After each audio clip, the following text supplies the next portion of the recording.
You will hear a number of different recordings, and you will have to answer questions on what you hear. There will be time for you to read the instructions and questions, and you will have a chance to check your work. All the recordings will be played once only. The test is in 4 sections. At the end of the test, you will be given 10 minutes to transfer your answers to an answer sheet. Now turn to Section 1. Section 1. You will hear a man phoning to inquire about a job vacancy. First, you have some time to look at questions 1 to 4.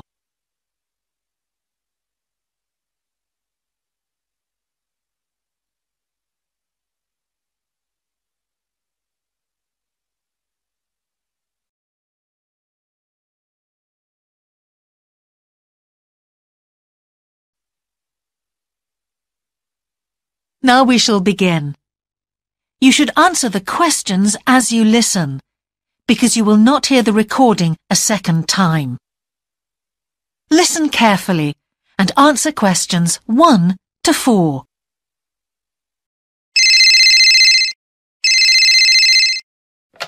Good evening, King's Restaurant. Good evening. I'm ringing about the job I understand you have vacant. Oh, yes. I'd like to find out a few more details, if I may. Yes, of course. Can I take your name? It's Peter Chin. OK, Peter. Well, if you want to ask about the job, and then if we're both still interested, we could arrange for you to come for an interview. Great, thanks. I'm afraid I missed the advert for the job, but heard about it from a friend. That's no problem at all. What would you like to know? Well, what sort of work is it? Washing up? It's answering the phone. Oh, right, fine. And not waiting at table. That'd be good. And how many nights a week would it be? Well, we're really only busy at the weekend. So 2 nights? 3, actually, so it would work out at 12 hours a week. That'd be fine. It wouldn't interfere with my studies. Are you at the university? Yes, first-year physics student. Oh, right. And because I'm not an EU national, would I need a work permit? Yes, you would. Just get your tutor to sign it. That wouldn't be a problem if I were to get the job. Where exactly is the restaurant? Well, we have 2 branches. The one we're recruiting for is in Hillsdon Road. I don't know that. How do you spell it, please? It's HILLSDUNNE Road. Got that. Thanks. Is it near a bus stop? Yes, the nearest one would probably be just beside the library. Oh, yes, I know it. That'd be fine for me. And could I ask about the pay? We're offering £4.45 an hour. That's very good. My last job was £3.95 an hour. Before you hear the rest of the conversation, you have some time to look at questions 5 to 10.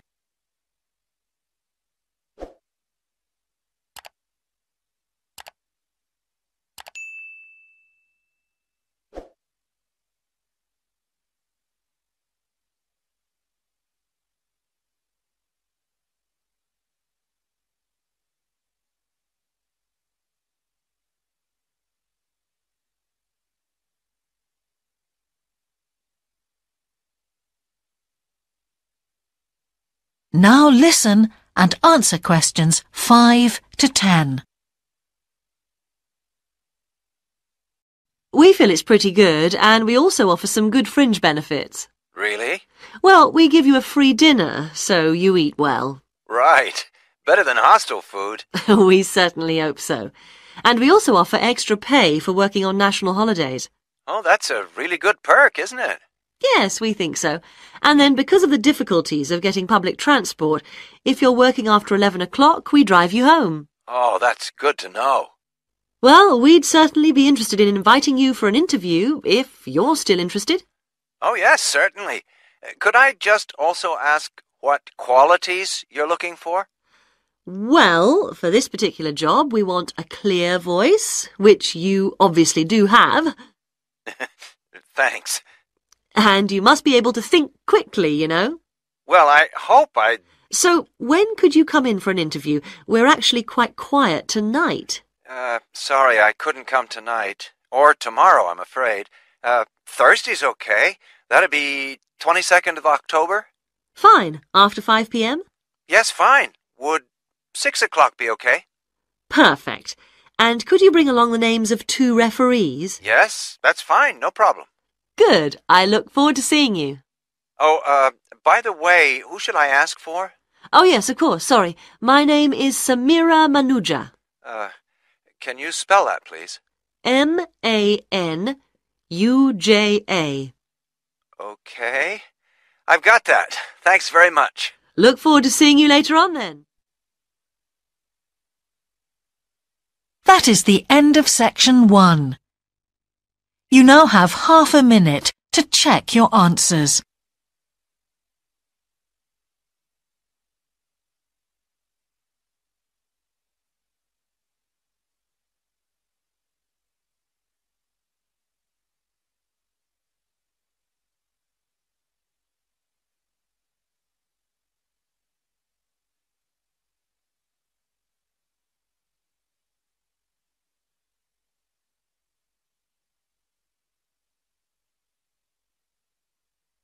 Now turn to section 2. Section 2. You will hear part of a radio programme about the opening of a new local sports shop. First, you have some time to look at questions 11 to 16.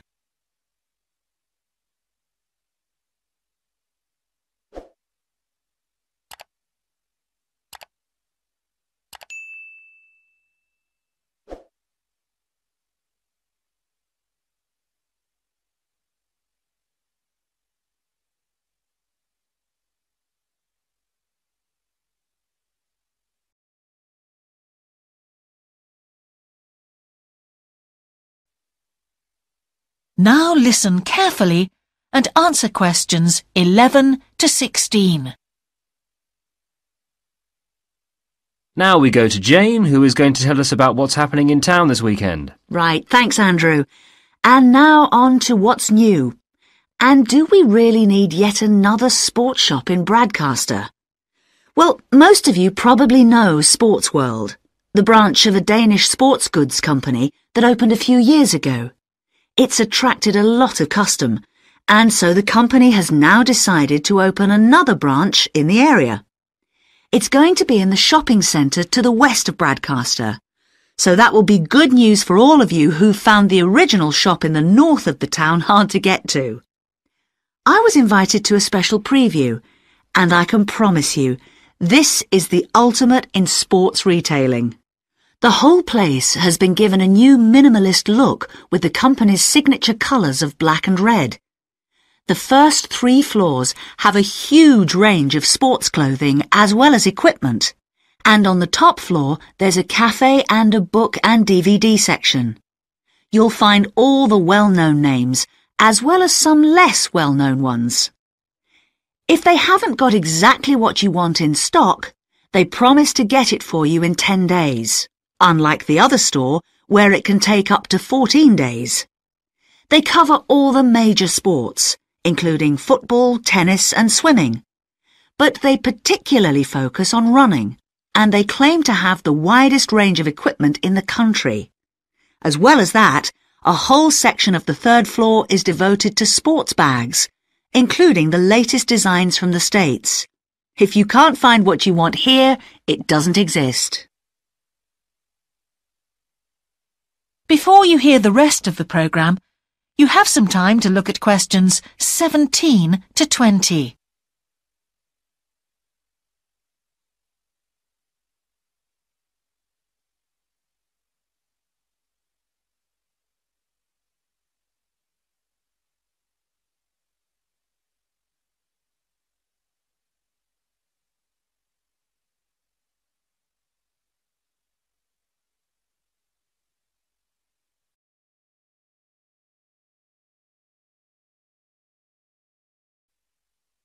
Now listen and answer questions 17 to 20. The shop will be open from 9 a.m. this Saturday, and if you go along to the opening, then you'll have the chance to meet the national 400 metres running champion, Paul King, who's coming along to open the shop. And he will be staying around until about midday to chat to any fans who want to meet him and sign autographs. Then there will be a whole range of special attractions all weekend.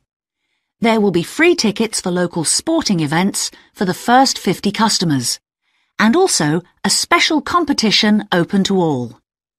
Just answer 15 out of 20 sports questions correctly to win a signed copy of Paul King's DVD, Spring Tips, while the first person to get all the questions correct gets a year's free membership of the Bradcaster Gym. All entrants will receive a special sports calendar with details of all Bradcaster fixtures in the coming year. One of the special opening offers is a fitness test, a complete review of your cardiac fitness and muscle tone, actually done in the shop by qualified staff. This would normally cost £30, but is available at half price for this month only. There are only a limited number of places available for this, so to make a booking, phone 560-341.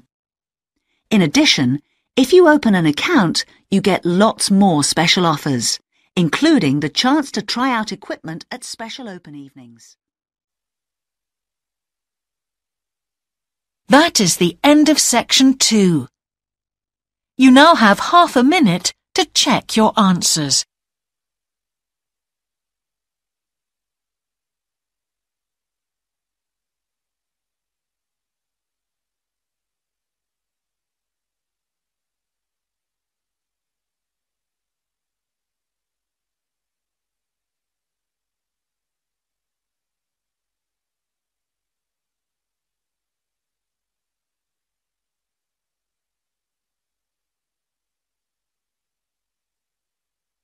Now turn to section 3. Section 3. 2 overseas students called Spiros and Hiroko have just finished the first semester of their university course. They are discussing with their English language teacher how they coped with the course. First, you have some time to look at questions 21 to 25.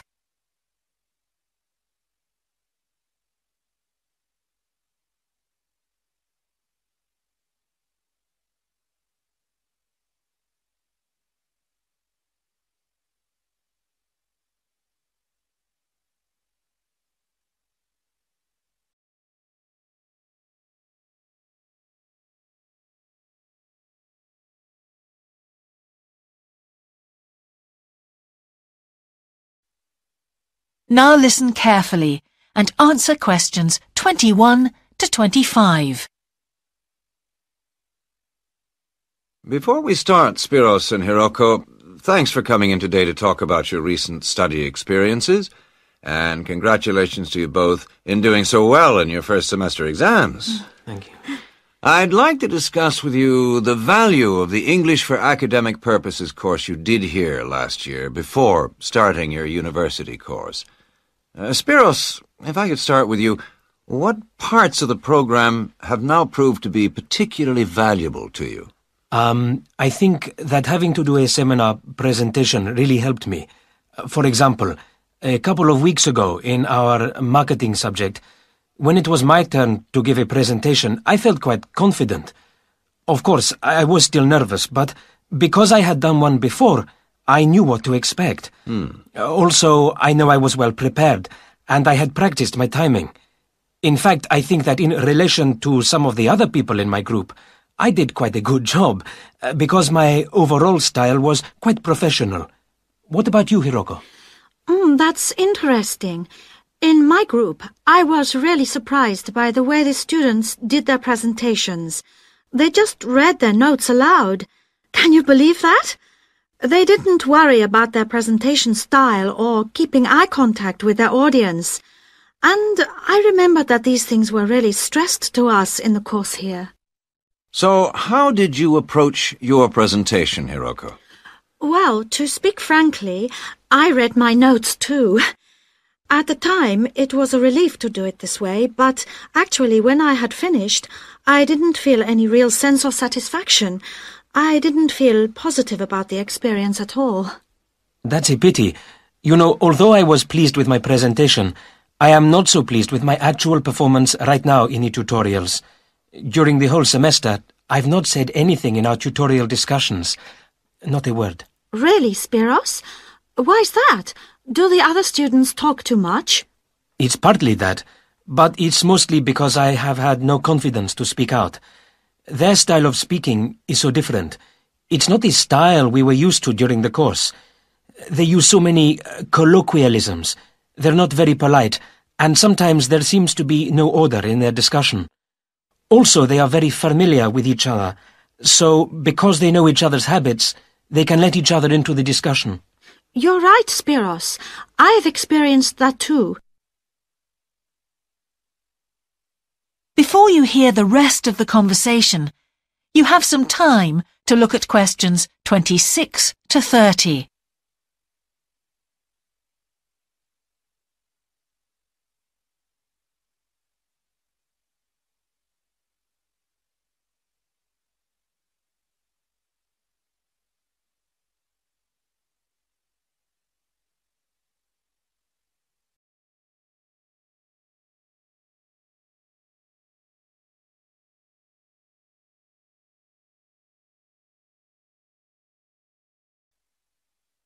Now listen and answer questions 26 to 30. For most of this semester, I've said absolutely nothing in tutorials. But recently, I've been trying to speak up more, and I just jump in, and I've noticed an interesting thing. I've noticed that if they thought my point was interesting or new, then the next time they actually asked for my opinion. And then it was much easier for me to be part of the discussion. Oh, that's great, Hiroko. I hope that happens for me next semester. I'll have to work hard to find some interesting points. What helped you to find these ideas?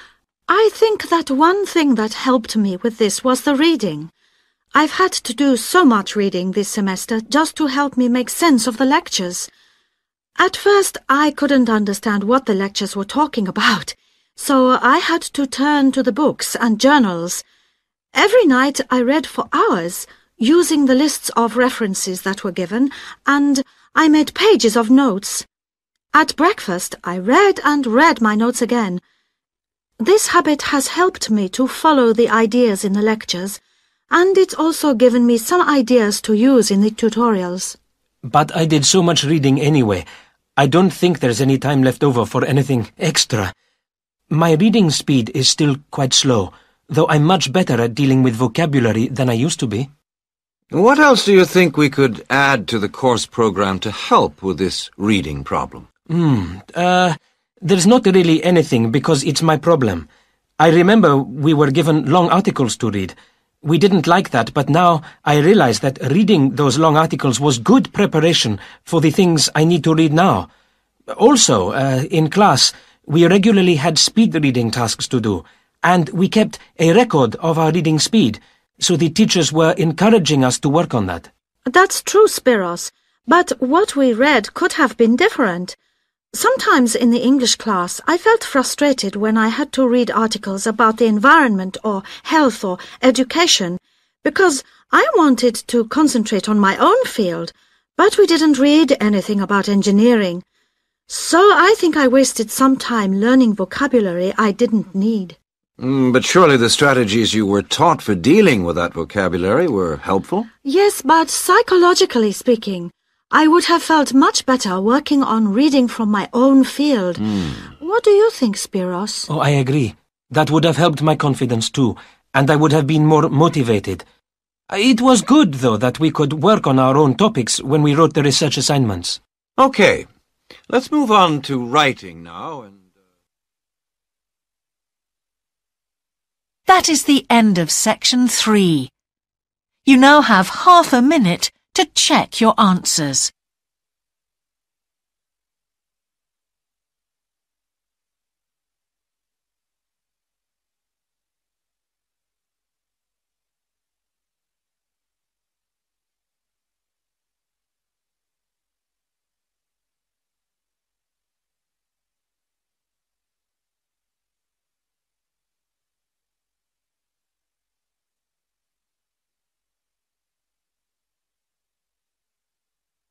Now turn to Section 4.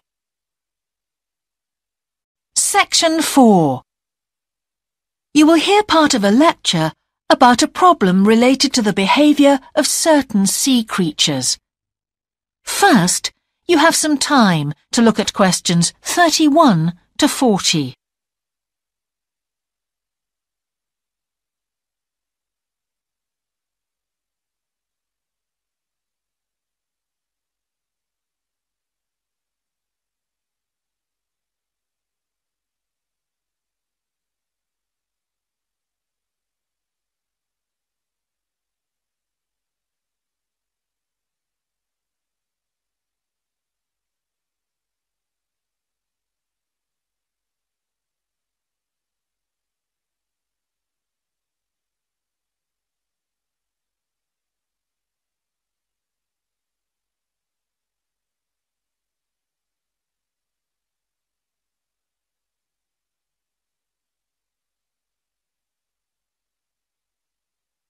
Now listen carefully and answer questions 31 to 40. Good afternoon, everyone. Well, with some of you about to go out on field work, it's timely that in this afternoon's session I'll be sharing some ideas about the reasons why groups of whales and dolphins sometimes swim ashore from the sea right onto the beach and, most often, die in what are known as mass strandings. Unfortunately, this type of event is a frequent occurrence in some of the locations that you'll be travelling to, where sometimes the tide goes out suddenly, confusing the animals. However, there are many other theories about the causes of mass strandings. The first is that the behaviour is linked to parasites.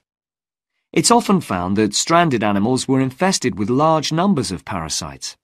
For instance, a type of worm is commonly found in the ears of dead whales. Since marine animals rely heavily on their hearing to navigate, this type of infestation has the potential to be very harmful. Another theory is related to toxins, or poisons. These have also been found to contribute to the death of many marine animals. Many toxins, as I'm sure you're aware, originate from plants or animals. The whale ingests these toxins in its normal feeding behaviour, but whether these poisons directly or indirectly lead to stranding and death seems to depend upon the toxin involved. In 1988, for example, 14 humpback whales examined after stranding along the beaches of Cape Cod were found to have been poisoned after eating tuna that contained saxitoxin, the same toxin that can be fatal in humans.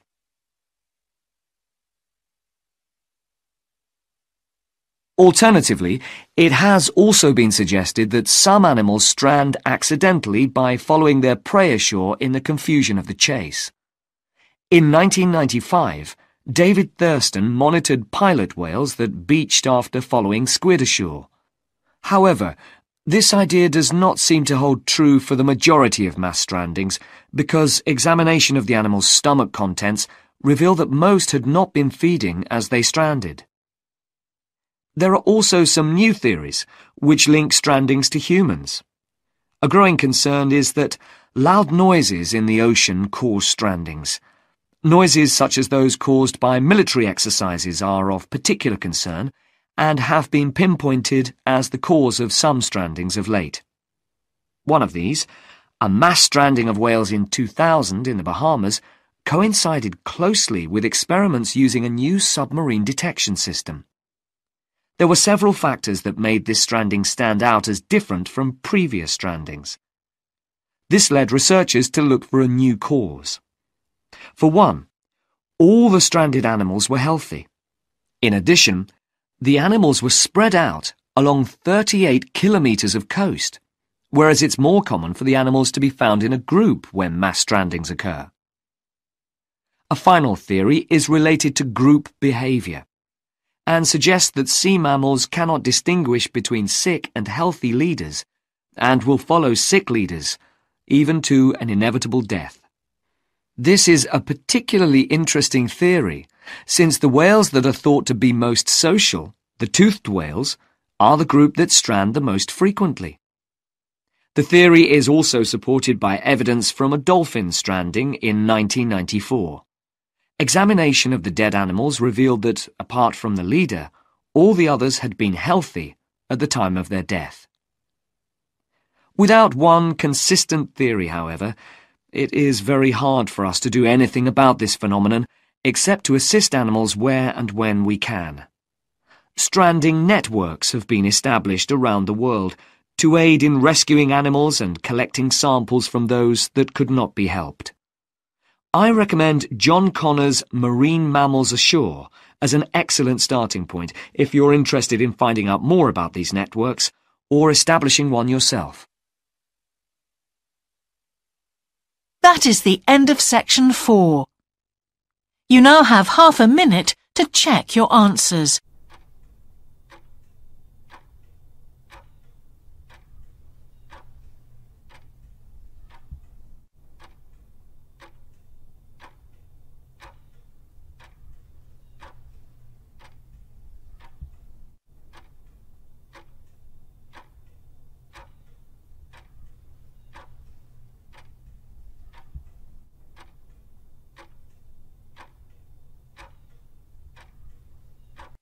That is the end of the listening test.